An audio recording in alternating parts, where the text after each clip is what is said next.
ہمیں کچھ کھا کر جانا چاہیے، ہمیں کچھ کھا کر جانا چاہیے۔ عن انس بن مالک رضی اللہ عنہ قال كان النبي صلی اللہ علیہ وسلم لا يخرج الى المصلى حتى يطعم تمرات۔ انس بن مالک کہتے ہیں کہ پیارے نبی صلی اللہ علیہ وسلم عید کے دن نہیں نکلتے تھے گھر سے، عیدگاہ کے لیے نہیں جاتے تھے، یہاں تک کہ کچھ کھجوریں کھا لیا کرتے تھے، اس کے بعد جاتے تھے۔ بخاری کی روایت ہے، انس بن مالک رضی اللہ تعالیٰ عنہ کہتے ہیں ان النبی صلی اللہ علیہ وسلم لا یغدو یوم الفطر حتی یأکل تمرات ویأکلہن وطرا۔ آپ صلی اللہ علیہ وسلم عید کے موقع پر گھر سے نہیں نکلتے تھے یہاں تک کہ کچھ کھجوریں کھا لیتے تھے، وَيَأْكُلُهُنَّ وِطْرًا، یعنی کھجور وطر کھاتے تھے، طاق عدد میں کھاتے تھے، یعنی بن جوڑا کھاتے تھے، 3 کھا لیے، 5 کھا لیے، 7 کھا لیے۔ یہ اللہ کے نبی صلی اللہ علیہ وسلم کی سنتوں میں سے عید کے موقع سے ایک اہم سنت ہے۔ اسی طریقے سے عید کے موقع پر آپ صلی اللہ علیہ وسلم جب عیدگاہ جاتے تھے تو ایک راستے سے جاتے تھے اور دوسرے راستے سے آتے تھے، یعنی راستہ بدل دیا کرتے تھے۔ عن جابر رضی اللہ عنہ قال كان النبي صلی اللہ علیہ وسلم اذا كان يوم عید خالف الطریق۔ بخاری کی روایت ہے، جابر کہتے ہیں کہ پیارے نبی صلی اللہ علیہ وسلم کا معمول یہ تھا اذا كان يوم عید، جب عید کا دن ہوتا تھا آپ صلی اللہ علیہ وسلم خالف الطریق، راستے کی مخالفت کرتے تھے، یعنی راستہ بدل دیا کرتے تھے، ایک راستے سے جاتے تھے دوسرے راستے سے آتے تھے۔ بہت ساری حکمتیں علماء نے بیان کی ہے، ایک حکمت تو یہی ہے کہ آدمی نماز کے لیے پیدل جا رہا ہے اور جا رہا ہے تو جس راستے میں جا رہا ہے نیکیاں لکھی جا رہی ہیں۔ اسی طریقے سے عید کے موقع پر اگر عیدگاہ سے گھر بالکل متصل ہے، قریب ہے، تو آدمی کوشش یہ کرے کہ پیدل جائے، سوار ہو کر نہ جائے۔ خود پیارے نبی صلی اللہ علیہ وسلم کے بارے میں صحابہ کہتے ہیں کان النبی صلی اللہ علیہ وسلم یخرج الی العید ماشیا ویرجع ماشیا۔ آپ صلی اللہ علیہ وسلم عید کے لیے جب بھی جاتے تھے تو آپ پیدل جاتے تھے اور واپس بھی پیدل آیا کرتے تھے۔ اسی طرح عید کے موقع سے ایک بات کا خاص خیال رکھنا چاہیے، کوشش یہ کرنی چاہیے کہ عید کی نماز عیدگاہ میں ادا کی جائے، اگر ممکن نہ ہو سکے تو مسجد میں نماز کی ادائیگی درست ہے، جائز ہے۔ پیارے نبی صلی اللہ علیہ وسلم سے اس کا بھی ثبوت ہے۔ عید کے موقع پر ہمارے یہاں، آپ کے یہاں ایک چیز معیوب سمجھی جاتی ہے، عیب مانا جاتا ہے، اور بہت سارے لوگ اس معاملے میں بڑے سخت ہوتے ہیں، جو کہ سنت کے بالکل خلاف عمل ہے۔ وہ یہ کہ جس طریقے سے رمضان کے روزے ہم نے رکھے، قیام اللیل کا اہتمام ہم لوگوں نے کیا، صدقہ و خیرات ہم لوگوں نے بھی کیا، ٹھیک اسی طریقے سے اسلامی ماؤں اور بہنوں نے بھی رمضان کے روزے رکھے، قیام اللیل کا اہتمام کیا، پھر اسی طریقے سے نمازیں پڑھی اور صدقہ و خیرات کا اہتمام کیا۔ شریعت یہ کہتی ہے کہ عیدین کے موقع پر، عید کے موقع پر خواتین حضرات کو بھی مسجد میں، عیدگاہ میں نماز کی ادائیگی کے لیے جانا چاہیے۔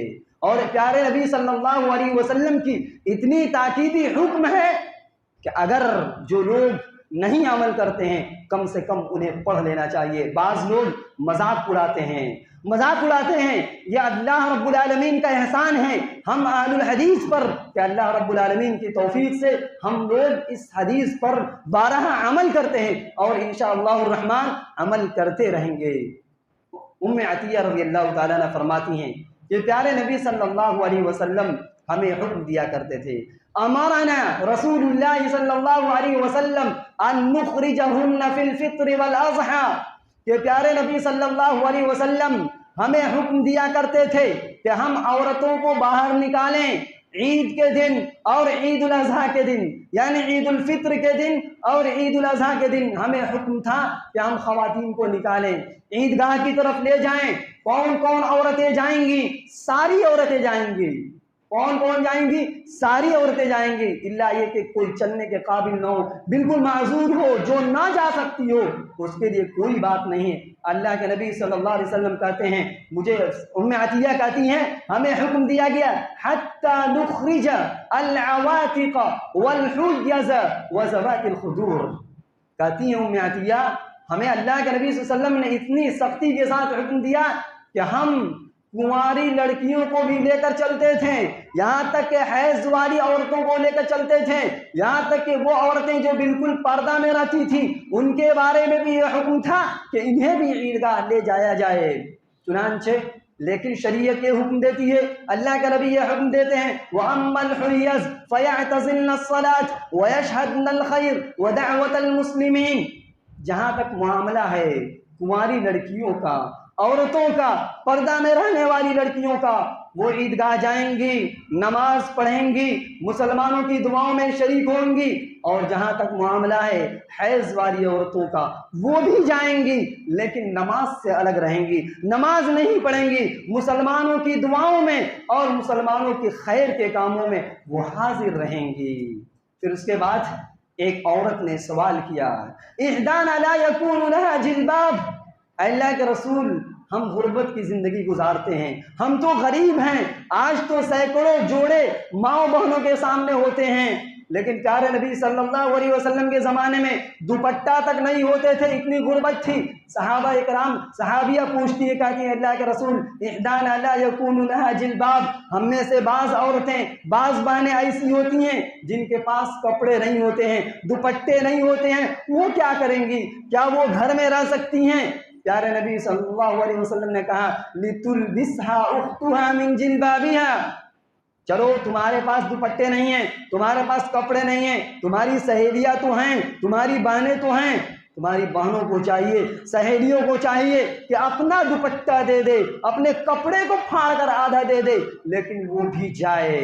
اتنی تاکیدی حکم ہے، اس کے باوجود یہ کہا جاتا ہے کہ نہیں، مسلمان عورتیں مسجد نہیں جا سکتی ہیں، عیدگاہ میں عید کی نماز کے لیے نہیں جا سکتی ہیں۔ یہ ظلم ہے خواتین کے ساتھ، یہ ناانصافی ہے خواتین کے ساتھ۔ شریعت یہ کہتی ہے، نبی کے زمانے میں خواتین جا رہی ہیں، آج بھی مکۃ المکرمہ کے اندر، حرمین کے اندر خواتین جاتی ہیں، لیکن ملک ہندوستان کے اندر پابندی ہے اور سختی کے ساتھ لوگ پابندی لگاتے ہیں، یہاں تک کہ وہ لوگ جن کا دعویٰ ہے کہ ہمیں قرآن بھی آتا ہے، ہمیں حدیث بھی آتا ہے، ہمیں سب کچھ معلوم ہے تو کیوں نہیں لے جاتے ہیں؟ یہ حق نہ مارا جائے، بلکہ تاکیدی حکم ہے کہ خواتین کا بھی اجتماع ہو، وہ بھی جائیں۔ البتہ شریعت یہ کہتی ہے عورتوں کو جائیں ضرور عیدگاہ، جائیں ضرور مسجد کے اندر نماز کی ادائیگی کے لیے، لیکن بالکل سادہ، بالکل سمپل، بغیر کسی زیب و زینت کے اختیار کیے، بغیر کسی عطر اور پرفیوم لگائے، بالکل سادہ جائیں اور بالکل مرد حضرات سے الگ تھلگ ہو کر جائیں، راستے میں بھی اختلاط نہ ہو، میل ملاپ نہ ہو، بالکل راستہ الگ ہو، الگ ہو کر جائیں۔ شریعت ان ساری پابندیوں کے ساتھ عورت اور خواتین کے حوالے سے کہتی ہے کہ وہ لوگ بھی جائیں عید کی نماز کی ادائیگی کے لیے۔ میرے اسلامی بھائیوں، رمضان کے مہینے مکمل ہو رہے ہیں، روزے مکمل ہو رہے ہیں، قیام اللیل مکمل ہو رہے ہیں۔ عید کے موقع پر شریعت ہمیں ایک تعلیم دیتی ہے۔ سلف سے ایک عمل یہ بھی ثابت ہے کہ صحابہ کرام ایک دوسرے سے ملاقات کرتے تو ایک دعا دیتے، تقبل اللہ منا ومنک، اس کا اہتمام کیا جائے۔ جبیر بن نفیر کہتے ہیں کہ کان اصحاب رسول اللہ صلی اللہ علیہ وسلم اذا التقوا بعضهم لبعض یوم العید، کہ بعض صحابہ کرام کا عمل یہ تھا کہ بعض صحابہ سے ملاقات کرتے عید کے دن تو ایک دوسرے کو یہ دعا دیتے تقبل اللہ منا ومنکم، مطلب یہ ہے کہ اے اللہ ہم نے اور ہمارے ساتھی نے رمضان کے روزے رکھے، قیام اللیل کیے، قرآن کریم کی تلاوت کیے، بہت ساری نیکیاں کی، اے اللہ میری بھی نیکیوں کو قبول فرما لے، اور سامنے والا جو بھائی مجھ سے ملاقات کر رہا ہے اے اللہ اس کی بھی نیکیوں کو قبول فرما لے۔ اسلامی بھائیوں، یہ چند باتیں تھیں، اور ایک چیز جو بنیادی طور پر بتلا کر ذکر کر کے بات کو ختم کروں گا۔ یہ تو رہا مسئلہ احکام و مسائل کا، لیکن جیسے ہی عید کا چاند طلوع ہوتا ہے، معاف کیجیے گا، بہت سارے منکرات ہم اسی دن کرتے ہیں، بہت سارے گناہ ہم اسی دن کرتے ہیں۔ پہلی غلطی تو ہم یہی کرتے ہیں کہ بعض لوگ رمضان المبارک کے مہینے میں داڑھی بڑھا لیتے ہیں، جیسے ہی رمضان کا چاند طلوع یعنی شوال کا چاند طلوع ہوتا ہے داڑھی صاف کر لیتے ہیں، یہ منکرات میں سے ہیں۔ پھر اسی طریقے سے پورے رمضان ہم نے نماز کا اہتمام کیا، قیام اللیل کا اہتمام کیا، قرآن کریم کی تلاوت کا اہتمام کیا، جیسے ہی عید کی چاند نکلتا ہے، طلوع ہوتا ہے، ہم سب کچھ چھوڑ دیتے ہیں۔ پھر اسی طریقے سے عید کے دن عورتوں کے حوالے سے، ماں بہنوں کے حوالے سے ایک چیز یہ بھی سامنے آتی ہے کہ خواتین بالکل بے حجاب ہو جاتی ہیں، بالکل بے پردہ ہو جاتی ہیں۔ نوجوان لڑکیاں ایسے ایسے کپڑے پہنتی ہیں اور زیب و زینت اور بناؤ سنگار کا اتنا اہتمام ہوتا ہے کہ نوجوان لڑکے ان کی طرف لپکنے لگتے ہیں۔ لہذا پردے کا خاص اہتمام خواتین کے لیے ضروری ہے ہر دن، خاص طور پر عید کے موقع پر۔ پھر اسی طریقے سے لباس کے حوالے سے عید کے موقع پر ہم اور آپ ایک چیز دیکھتے ہیں، وہ یہ کہ بعض نوجوان بھائی اور مرد حضرات اپنا کپڑا، پاجامہ، لنگی، پینٹ، جینس ٹخنا سے نیچے لٹکا دیتے ہیں، اور عید کا ایک فیشن ہوتا ہے، بعض لوگ موڑ لیتے ہیں، موڑنے کا کوئی تصور نہیں اسلام میں۔ لہذا جو کپڑا، جو لباس، جو پاجامہ، جو لنگی، جو پینٹ ٹخنے سے نیچے لٹکے گا، چاہے وہ عید کا موقع ہو یا غیر ایام ہو، کوئی بھی دن ہو، وہ حصہ جہنم کی آگ میں جلنے والا ہے۔ اسلامی بھائیوں، یہ چند باتیں ادھر ادھر کی تھی جو عید کے موقع سے ہم نے ذکر کیا۔ اللہ تعالیٰ سے ہم دعا کرتے ہیں کہ رب العالمین ہمیں عید کے احکام و مسائل جاننے، سمجھنے اور عمل کرنے کی توفیق نصیب فرما۔ رب العالمین ہم نے رمضان میں بہت ساری نیکیاں کی، اللہ رب العالمین ان نیکیوں کو تو قبول فرما لے۔ رب العالمین عید کے موقع سے جو ہم منکرات کرتے تھے، اللہ تعالیٰ ہمیں اس سے بچنے کی توفیق نصیب فرما۔ رب العالمین آپ جانتے ہیں کہ مدرسہ دارالہدیٰ اکیڈمی چلتا ہے اور باہر اسٹال بھی لگا ہوا ہے، آپ لوگوں سے گزارش ہے کہ اس میں تعاون کریں۔ اللہ تعالیٰ آپ کے تعاون کو قبول فرمائے۔ تقریر کے حوالے سے دعا کرتے ہیں کہ اللہ تعالیٰ ہمیں کہنے سننے سے زیادہ ہم سب کو عمل کرنے کی توفیق نصیب فرما۔